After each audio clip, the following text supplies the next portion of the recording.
Hello everyone, start करते हैं हमारा next section Sturm Liouville boundary value problem है।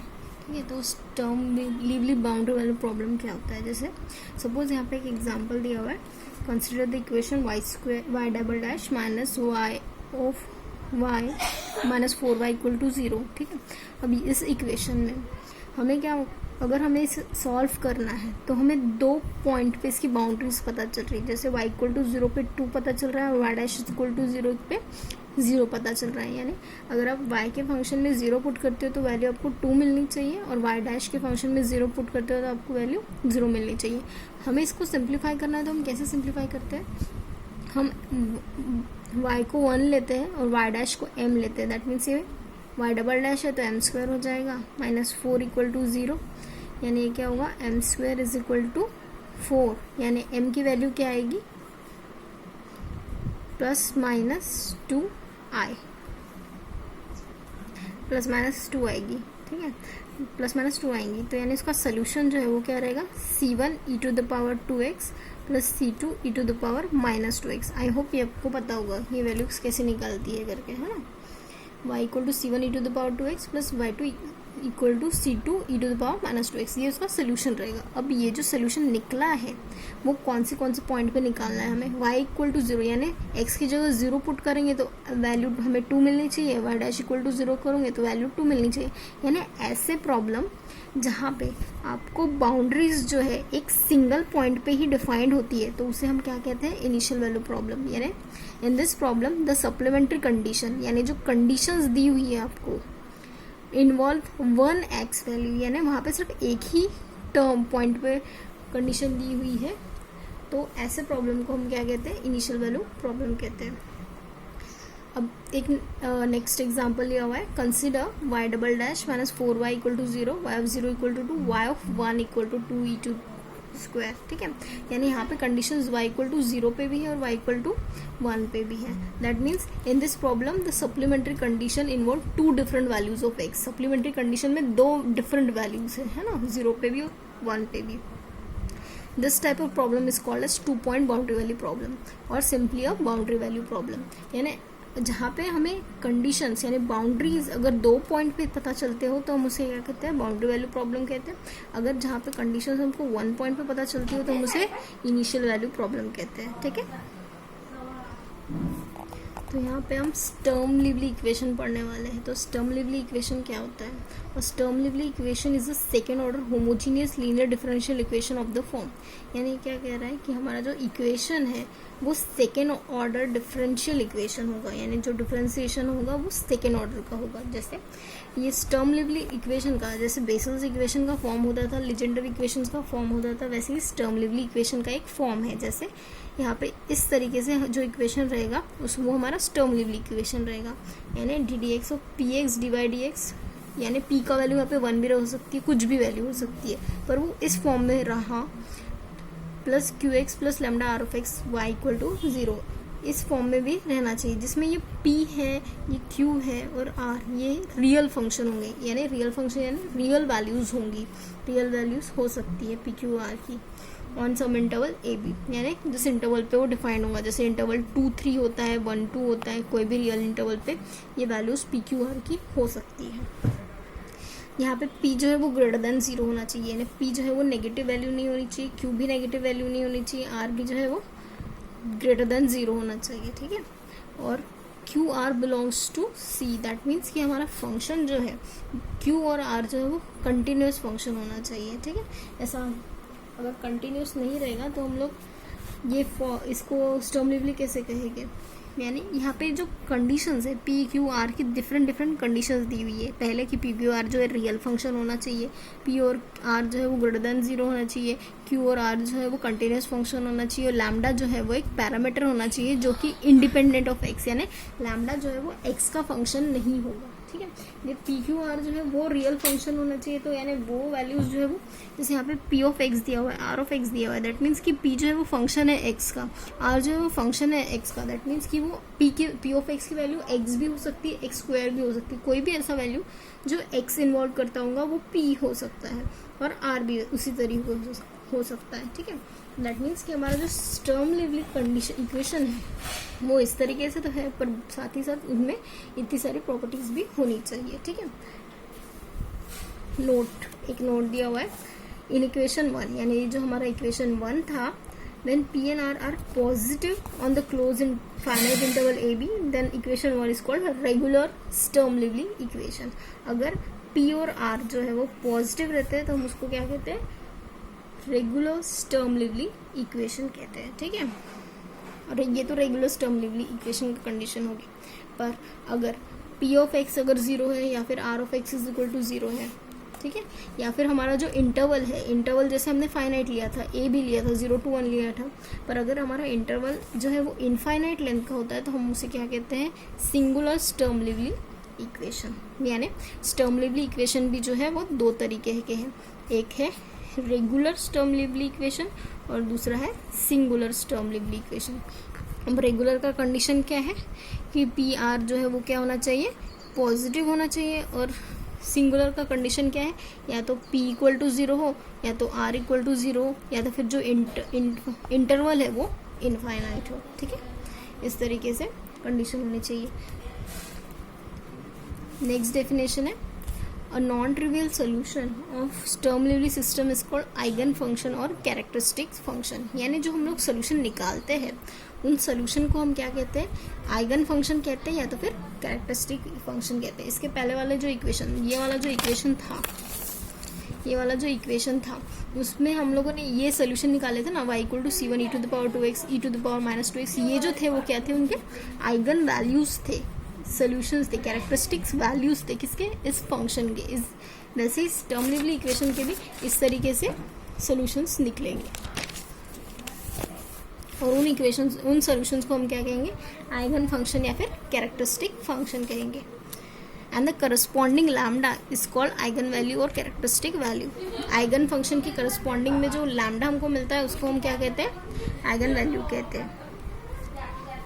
If one eigen value corresponding to one eigen function it is called simple. देखो, अगर हम एक आइगन वैल्यू लेते हैं और एक आइगन वैल्यू का हमको एक ही आइगन फंक्शन मिलता है तो हम उसको क्या कहेंगे, सिंपल कहेंगे। पर अगर हमारे पास एक आइगन वैल्यू के बहुत सारे आइगन फंक्शन मिल रहे हैं तो हम उसको क्या कहेंगे, डीजनरेट कहेंगे, ठीक है। ये सिंपल, ये तो वैसे पूछेगा मैं नहीं, सिंपल और डीजनरेट, पर आपकी नॉलेज के लिए मैंने यहाँ पे लिख दिया कि अगर आइगन वैल्यू जो है करस्पॉन्ड करता है एक आइगन फंक्शन को तो वो सिंपल है, पर अगर आइगन वैल्यू ज़्यादा आइगन फंक्शन को करस्पॉन्ड करता है तो हम उसको डीजनरेट कहते हैं, ठीक है।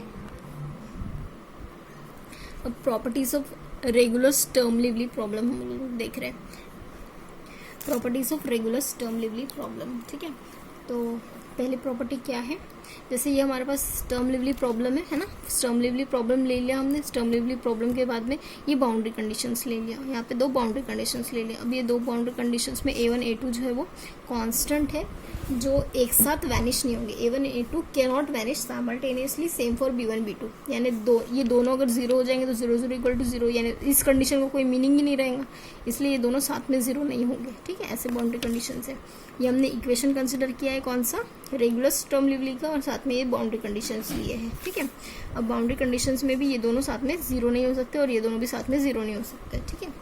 साथ में 0 नहीं हो सकते यानी एक पॉइंट पे दोनों साथ में 0 नहीं होंगे, ठीक है, अलग अलग पॉइंट पे 0 हो गए। अब ये अगर हमारे पास रेगुलर स्टर्म-लिवली प्रॉब्लम है तो उनका कंडीशंस क्या होती है, उनकी प्रॉपर्टी क्या होती है। There exists an infinite number of eigen functions lambda n of the problem that can be arranged in a monotonic increasing sequence। यानी ये क्या कह रहा है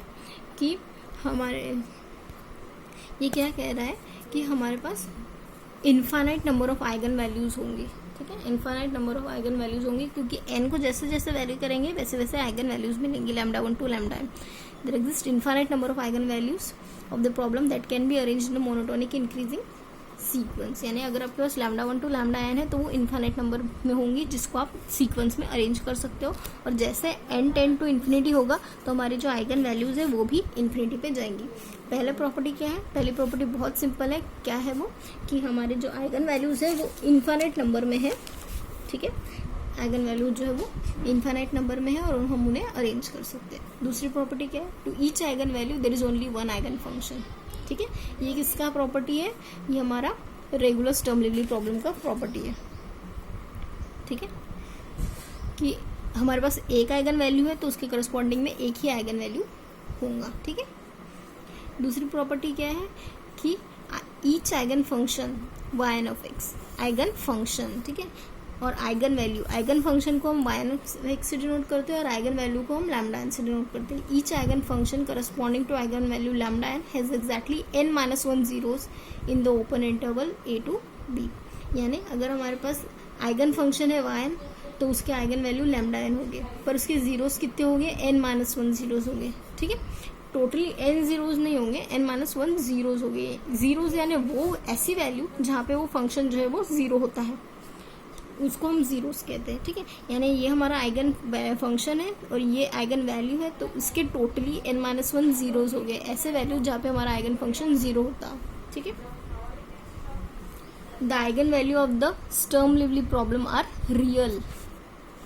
हमारे स्टर्म लिवली प्रॉब्लम की जो आइगन वैल्यू है वो कैसे रहते हैं, रियल रहते हैं, ठीक है, ये इंपॉर्टेंट है। The eigen value of Sturm Liouville problem are real और the eigen function corresponding to different eigen values are linearly independent. Eigen function जो है वो क्या रहते हैं, लीनियरली इंडिपेंडेंट होते हैं और आइगन वैल्यू जो होती है वो रियल होती है, ठीक है। ये fourth and fifth property important है। Sixth property, the set of eigen function corresponding to set of eigen values is orthogonal with respect to weight function r x on the interval. यानी हमारे जो equation था उसमें जो are x था ना, यहाँ पे ये जो आर एक्स है इसमें क्या कह रहा है कि अगर हमारे जो आइगन फंक्शन हम लेते हैं, अगर हम लोग आइगन फंक्शन लेते हैं किसके साथ में, y1 y2, सपोज मैंने आइगन फंक्शन को ले लिया वेट फंक्शन के through, the set of eigen function corresponding to set of eigen values is orthogonal, यानी इनका प्रोडक्ट अगर आप लोगे तो वैल्यू जीरो आएगी with respect to weight function r x on the interval. Interval कैसे मिलेगा, ए बी से, यानी अगर आप वेट फंक्शन का और आइगन फंक्शन का मल्टीप्लीकेशन करते हो तो ये वैल्यू क्या आएंगी, जीरो आएंगी, ठीक है। एक इम्पॉर्टेंट थ्योरम है जो पूछा गया है बहुत बार 5 मार्क के लिए, the eigen value of Sturm Liouville problem are real. ये हमको प्रूफ करना है कि जो आइगन वैल्यू होती है स्टर्म लिवली प्रॉब्लम की वो रियल वैल्यू होती है, ठीक है। कोई भी वैल्यू देखो, जैसे सपोज अगर हम कहते हैं कि लैम्डा रियल है, ठीक है, रियल है, रियल वैल्यू वो कब होता है, जब लैम्डा इक्वल टू लैम्डा बार, ये कंडीशन अगर सेटिस्फाई करते हैं तब हम कहते हैं कि हमारा फंक्शन लैम्डा जो है वो रियल है। फिर जहाँ पे लैम्डा बार क्या होता है, कॉम्प्लेक्स कॉन्जुगेट होता है, ठीक है। आपको पता है कॉम्प्लेक्स कॉन्जुगेट क्या होता है, जब जैसे अगर हम लोग x lambda equal to x plus i y लेते हैं तो लैम्डा बार क्या होता है, एक्स माइनस आई वाई, ये उसका कॉम्प्लेक्स कॉन्जुगेट है ना, इसका कॉम्प्लेक्स कॉन्जुगेट ये। तो यानी यहाँ पे अगर कोई भी फंक्शन रियल है that means lambda equal to lambda bar, lambda equal to lambda bar होगा तभी वो रियल होगा, ठीक है। स्टार्ट करते हैं हम हमारा proof. Consider the Sturm Liouville problem, पहले हम स्टर्म लिवली प्रॉब्लम को कंसिडर करेंगे।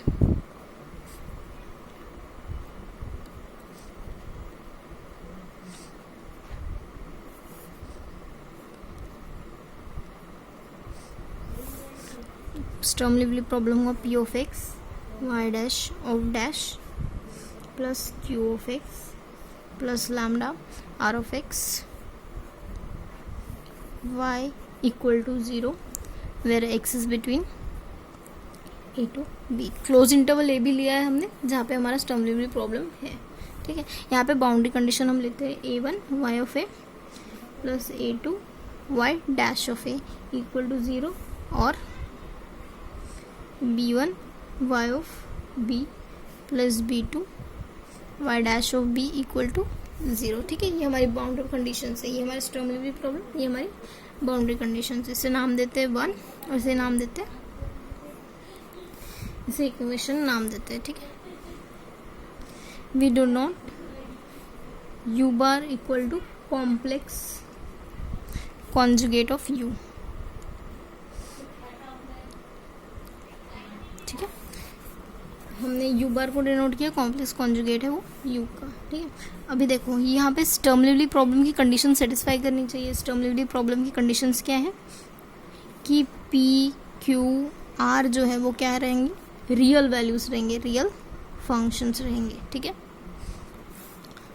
तो रियल फंक्शंस है, दैट मीन्स कि p bar is equal to p होगा, q bar is equal to q होगा, r bar is equal to r होगा, ठीक है।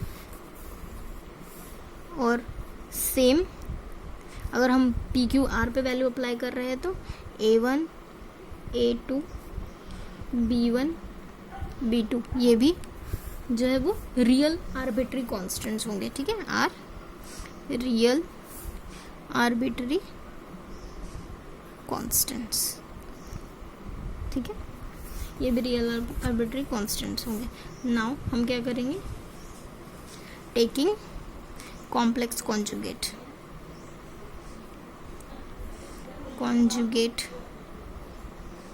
ऑफ अबव इक्वेशन, ठीक है। हम जो हमारा इक्वेशन 1 और 2 है उनका कॉम्प्लेक्स कॉन्जुगेट लेते हैं, तो ये क्या होगा, p of x y bar dash of dash, ठीक है, क्योंकि ये तो रियल है। कॉम्प्लेक्स कॉन्जुगेट काय पे आएगा, वाई पे आएगा। क्यू ऑफ एक्स भी रियल है, लैम्डा बार रहेगा, आर ऑफ एक्स भी रियल है, तो उस पर कॉन्जुगेट का बार नहीं चढ़ेगा, वाई इक्वल टू 0 हो जाएगा, ठीक है।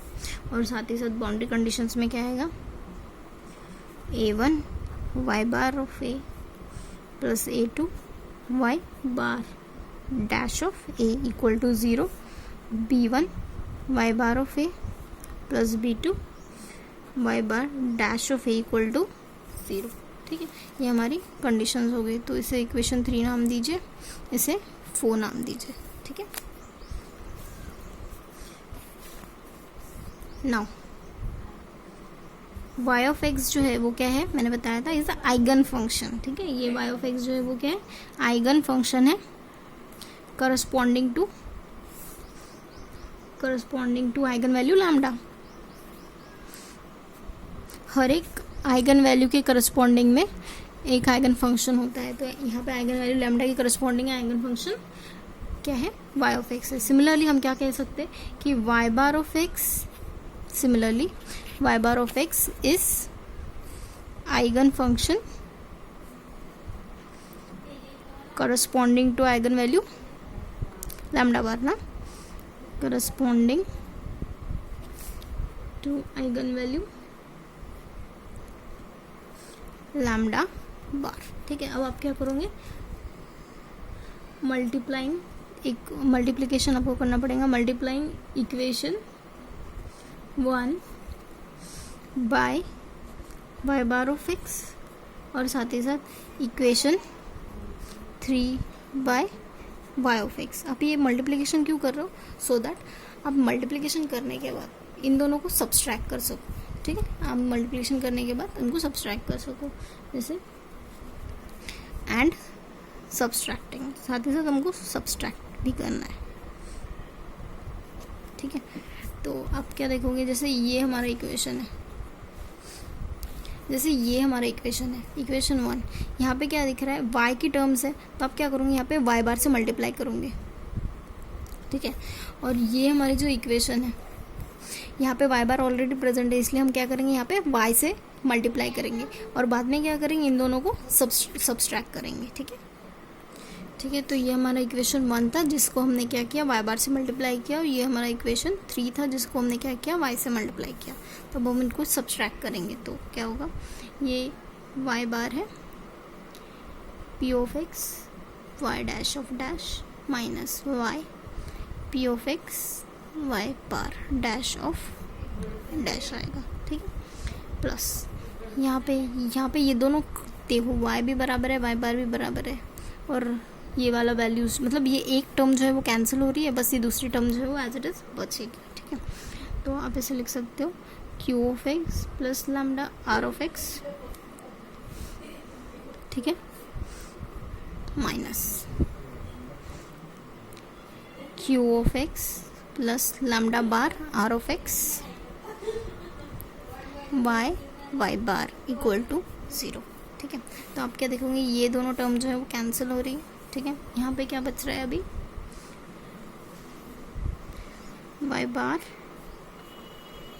p of x y dash of dash minus y p of x y bar dash of dash equal to ये वाला नेगेटिव वाला टर्म है तो हम इधर लेके जाते हैं, तो ये क्या हो जाएगा lambda bar r of x minus lambda r of x. ठीक है,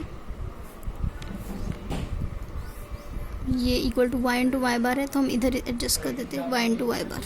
ठीक है, तो अब हम क्या करेंगे, इसे इंटीग्रेट करेंगे within the limits a to b। ठीक है, on integrating within the limits a to b।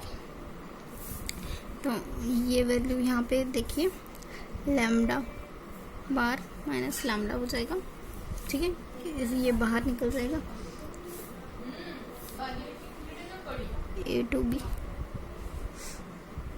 Are of x, यहाँ से आर ऑफ एक्स कॉमन आ जाएगा y into y bar D x. ठीक है, हमने ये वैल्यू इधर लिखी है, देखो lambda bar minus lambda constant term है तो बाहर निकल जाएगा, आर एक्स यहाँ पे बचेगा, y dot y bar D x is equal to, अब ये टर्म बच रही है हमारे पास। ठीक है, तो हम इसे लिखते हैं a to b y bar p of x y dash of dash d x minus a to b y p of x y dash of dash d x. ठीक है, ऐसा हमने लिखा। अब हमें क्या करना है, इन्हें सॉल्व करना है इंटीग्रेशन बाय पार्ट्स अप्लाई करके। ठीक है, तो हमको इंटीग्रेशन ऑफ बाय पार्ट्स पता होगा कि यू वी डी एक्स क्या होता है, u integral of v d x minus integration d u by d x integration of v d x of d x होता है। ठीक है, तो ये वैल्यू हमको अप्लाई करनी है। ठीक है,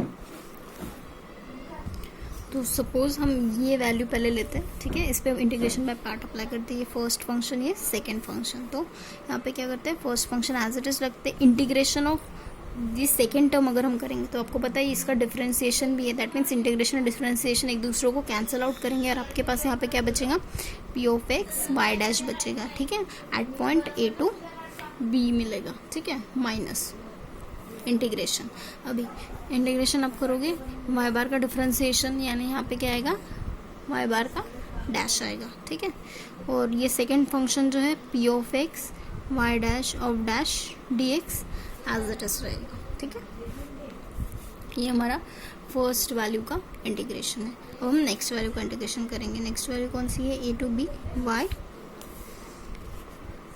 p of x y dash of dash d x. ठीक है, यहाँ पे ये वाई बार है I think,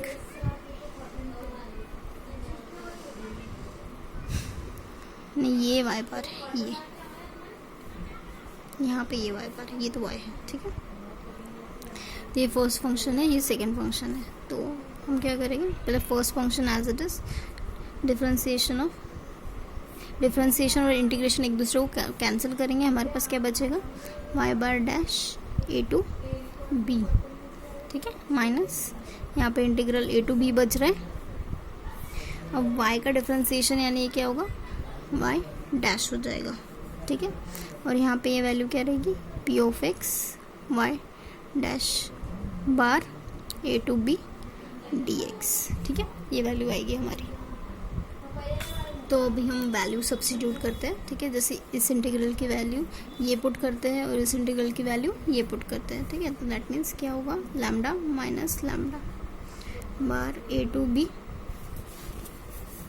are of x Y Y bar D x is equal to, अब हमारा जो फर्स्ट इंटीग्रल था उसका वैल्यू आया है y bar p of x y dash a to b minus a to b y bar dash p of x y dash of डेक्स d x. ठीक है, और यहाँ पे आएगा माइनस, माइनस में वैल्यू आएंगी y p of x y bar dash a to b minus minus plus हो जाएगा a to b y dash p of x y bar dash d x. ठीक है, ए टू बी। यहाँ पे limit नहीं लगेगी, limit जो है यहाँ पे लग रही है तो फिर वहाँ नहीं लगेगी, ठीक है। तो अब आप क्या देखोगे कि ये देखो y डैश सेम है, p ऑफ x सेम है, y डैश सेम है, dx सेम है। दैट मीन्स कि ये इंटीग्रल जो है टोटली इस इंटीग्रल से कटता है। आपके पास यहाँ पे जो वैल्यू बचती है वो बचती है y बार। अगर आप अपर लिमिट पुट करते हो तो यहाँ पे क्या बचेगा, सपोज आपने अपर लिमिट पुट की तो यानी क्या होगा, y bar of b, p of b, y dash of b, ठीक है, y dash of b minus y bar dash of a, p of a, y dash of a, ठीक है। ये हमारा फर्स्ट इसका एक्सपांशन हमने किया, ठीक है। माइनस यहाँ पे क्या आएगा, y of b, p of b, y dash of b, ठीक है, minus y of a, p of a, y bar dash of a, ठीक है। तो अब आप क्या करोगे, p ऑफ a और p ऑफ b जो है वो सेपरेट करोगे। तो सपोज आपने p ऑफ पहले a सेपरेट किया, p ऑफ a अगर आप सेपरेट करते हो तो आपके पास क्या मिलता है, y of a, y dash of a मिलता है, y bar dash of a मिलता है, ठीक है, p ऑफ a। फिर माइनस आप करोगे तो y bar dash of a और y डैश ऑफ a, ठीक है। ये दो टर्म डिफरेंट है, आप कैंसिल नहीं कर सकते हो। सिमिलरली p ऑफ b आप सेपरेट करते हो तो p ऑफ b जब आप सेपरेट करते हो तो आपको क्या मिलेगा, y bar of b, y dash of b minus y of b, y dash bar of b, ठीक है। ये दो डिफरेंट वैल्यूज आपको मिलती है। अब आप क्या करोगे, ये इसको सिंप्लीफाई करोगे। जो लास्ट इक्वेशन था हमने उसे इक्वेशन 5 नाम दिया, ठीक है। अब बाय द बाउंड्री कंडीशंस, हमारी बाउंड्री कंडीशंस क्या थी, हमारी boundary conditions at x equal to a पे थी, है ना, at x equal to a पे थी। और क्या थी, a y of a plus a two y dash of a equal to 0, है ना, ये हमारी बाउंड्री कंडीशंस थी, ठीक है। तो सिमिलरली हमने ये y के लिए लिया तो y बार के लिए भी लिया है हमने, y बार ऑफ a प्लस y2 bar of a equal to 0, a2 है sorry, y dash of a equal to 0, बस यहाँ पे बार रहेगा, ठीक है। ये कंडीशन रहेंगी हमारी। अभी यहाँ पे ये दोनों a1 और a2 do not vanish simultaneously condition थी, है ना, साथ में ये नहीं हो सकते थे वैनिश। तो इसका मतलब क्या हुआ कि उनका वो जो डिटर्मिनेंट है वो वैल्यू क्या देगा, हमको 0 देगा। क्यों, क्योंकि ये दोनों तो इक्वल टू, दोनों साथ में 0 नहीं हो सकते। दैट मीन्स कि उनका डिटर्मिनेंट इक्वल टू 0 है। अब डिटर्मिनेंट में क्या वैल्यू आएगी, y ऑफ a आएगी, y डैश ऑफ a आएगी, y बार ऑफ a आएगी और y bar dash of a value आएंगी। दैट मीन्स कि इनका मल्टीप्लीकेशन आप करते हो, y of a, y bar dash of a minus y dash of a dot y bar of a equal to, ये value क्या आएगी, 0 आएगी, ठीक है। और सिमिलरली हम लोग क्या कहेंगे, for x is equal to b के लिए हम क्या लिख सकते हैं, y of b, y dash bar of b minus y dash of b, y bar dash y bar of b equal to 0। ये दो कंडीशंस हम लोग लिख सकते हैं, ठीक है। ये a के लिए कंडीशन हम लोगों ने निकाली इस तरीके से और सिमिलरली b के लिए इस तरीके से कंडीशन आएंगी, ठीक है। तो अब ऑन सब्स्टिट्यूटिंग हम लोग ये जो कंडीशन है वो सब्स्टिट्यूट करेंगे किसमें, इक्वेशन 5 में। जो मैंने बताया था हमारा लास्ट इक्वेशन इसके पेज के पहले था, उसे हमने इक्वेशन 5 नाम दिया था। अब यहाँ पे अब देखिए ये जो इक्वेशन 5 है इसमें a y bar dash of a minus y bar dash of a y of a, ये वैल्यू क्या आ रही है, इक्वल टू 0। ये वैल्यू हमने इक्वल टू 0 लाई और ये b पे एट a कंडीशन पे वैल्यू 0 लाई, एट b कंडीशन पे वैल्यू 0 लाई। दैट मीन्स ये टोटल वैल्यू जो है वो 0 बचती है और हमारे पास क्या बचता है, सिर्फ LHS बचता है। दैट मीन्स ये हम क्या कहेंगे कि सिर्फ lambda minus lambda bar a to b में क्या आ रहा था, r of x y into y bar D x is equal to 0 है, ठीक है। तो दैट मीन्स पर हमको क्या पता था कि आर ऑफ एक्स जो है वो क्या है, ग्रेटर देन 0 है, और वाई इंटू वाई बार क्या होगा, modulus of y whole square जो होगा वो भी ग्रेटर देन 0 होगा at x is between a to b पे। तो इसका मतलब क्या हुआ कि जो इंटीग्रल है a to b r of x y into y bar D x, ये वैल्यू क्या है, ग्रेटर देन 0, क्योंकि ये प्रॉपर वैल्यू ग्रेटर देन 0, ये ग्रेटर देन 0, दैट मीन्स कि इंटीग्रल ग्रेटर देन 0। इसका मतलब क्या हुआ कि 0 क्या है यहाँ पे, lambda minus lambda bar equal to 0 है। इसका मतलब lambda equal to lambda bar है, ठीक है। दिस मीन्स क्या करेगा, इसका मतलब this means lambda is real, ठीक है। ये 5 मार्क के लिए पूछा जाता है, ठीक। ऑर्थोगोनल आइगन फंक्शंस क्या होता है, ठीक है। तो इससे पहले हमने बताया था आपको कि वाई एम जो है और वाई एन जो है वो क्या होते हैं, आइगन फंक्शंस होते हैं, ठीक है, स्टर्म लिवली बाउंड्री वाले प्रॉब्लम के।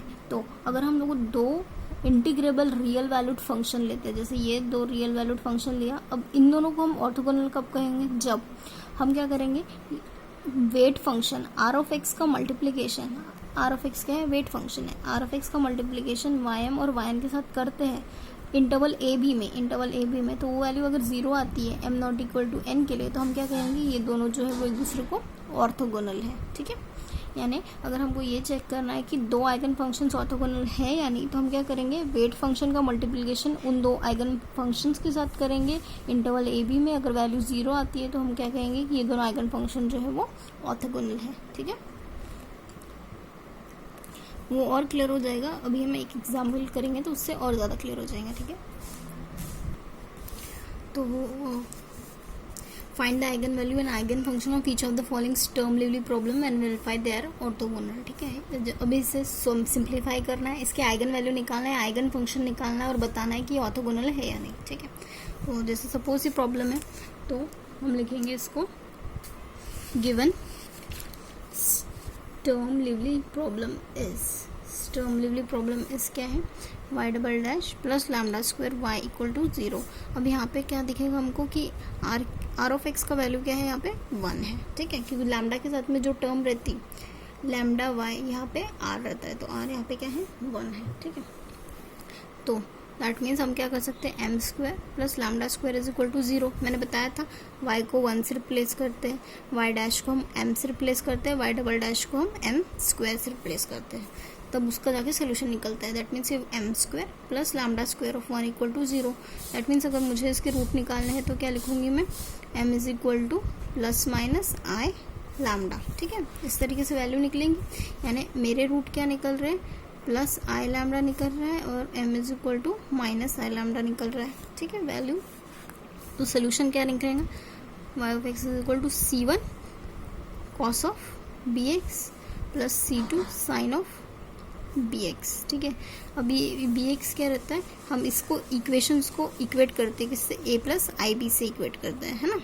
तो a तो इक्वल टू 0 है, तो यानी यहाँ पे वैल्यूज़ क्या जाएंगे, सिर्फ b के जाएंगे, ठीक है, क्योंकि ये क्या रहता है, e to the power ax रहता है ना, a इक्वल टू 0 है, b का वैल्यू हमको पुट करना है। That means e to the power 0 हो गया, c1 हो गया cos of lambda x plus c2 sine of lambda x.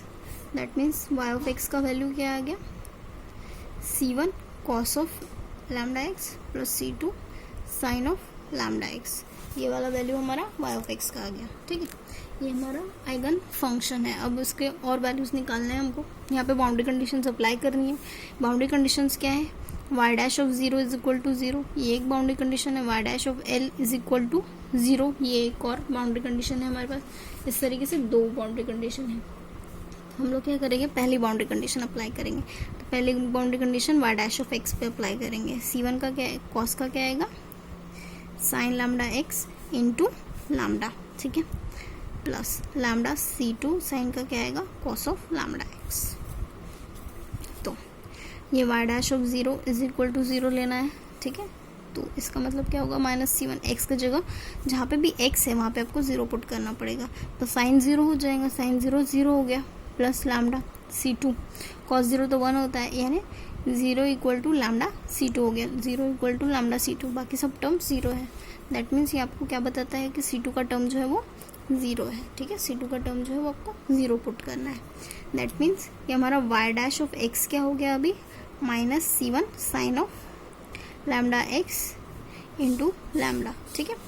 अब आपको क्या लेना है, y dash of l is equal to zero लेना है। दैट मीन्स कि y dash of l is equal to क्या आएगा, -C1 sine of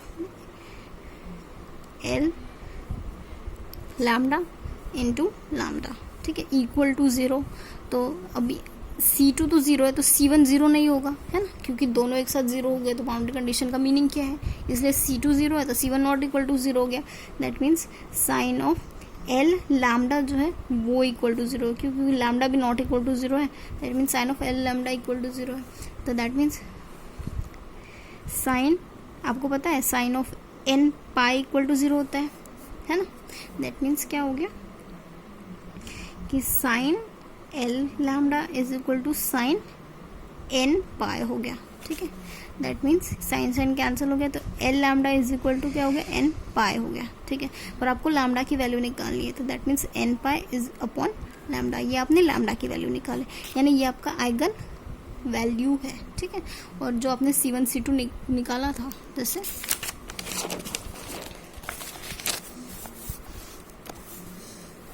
therefore yn C1 yn का वैल्यू क्या था आप लोगों ने निकाला था, yn is equal to C1 cos of, एक मिनट, तो C1 cos of lambda x है। देखो लैम्डा की वैल्यू क्या है, n pi by l. That means कि yn इज इक्वल टू क्या होगा, C1 अभी जनरल फॉर्म में लिख रहे 1 का n हो जाएगा cos of n pi x by l हो जाएगा। दैट मीन्स कि ये जो वैल्यू है वो हमारी क्या है अभी, yn is the eigen function corresponding to eigen value lambda, ठीक है। yn जो है वो आइगन फंक्शन है corresponding to eigen value lambda. अब हमें क्या शो करना है, ऑर्थोगोनल है या नहीं ये शो करना है, ठीक है। तो हम लोग ऑर्थोगोनैलिटी शो करने के लिए क्या करेंगे, टू शो ऑर्थोगोनैलिटी